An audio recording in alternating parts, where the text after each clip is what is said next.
નમસ્કાર, વાકશક્તિ ન્યૂઝમાં આપનું સ્વાગત છે.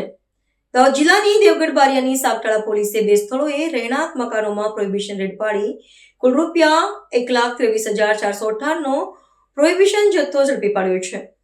જ્યારે બંને બનાવોમાં બુટલેગરો પોલીસને ચકમો આપી ફરાર થઈ ગયા હોવાનું જાણવા મળ્યું છે.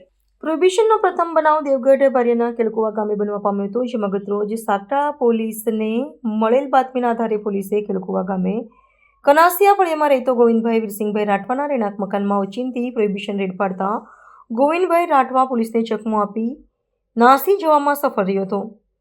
પોલીસે રહેણાંક મકાનની તલાશી લેતા તેમાંથી પોલીસે વિદેશી દારૂ તથા બિયરની બોટલો નંગ 322 કિંમત રૂપિયા 69,088ના પ્રોહિબિશન જથ્થો કબજે કરી આ સંબંધે સાગટાળા પોલીસે પ્રોહિબિશનનો ગુનો નોંધી આગળની કાયદેસરની કાર્યવાહી હાથ ધરી છે. પ્રોહિબિશનનો બીજો બનાવ દેવગઢ બારિયાના દેવીરામપુરા ગામે બનવા પામ્યો હતો, જેમાં ગતરોજ સાગટાળા પોલીસને મળેલ બાતમીના આધારે પોલીસે દેવીરામપુરા ગામે બારી ફળિયામાં રહેતા સલસિંગભાઈ મંજીભાઈ રાઠવાના રહેણાંક મકાનમાં ઓચિંતી પ્રોહિબિશન રેડ પાડતા સલસિંગભાઈ રાઠવા પોલીસને ચકમો આપી નાસી જવામાં સફળ રહ્યો હતો.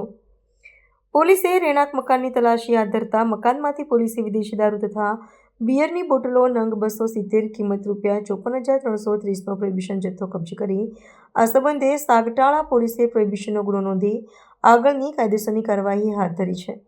રિપોર્ટર અબ્દુલ રઝાક મંસૂરી.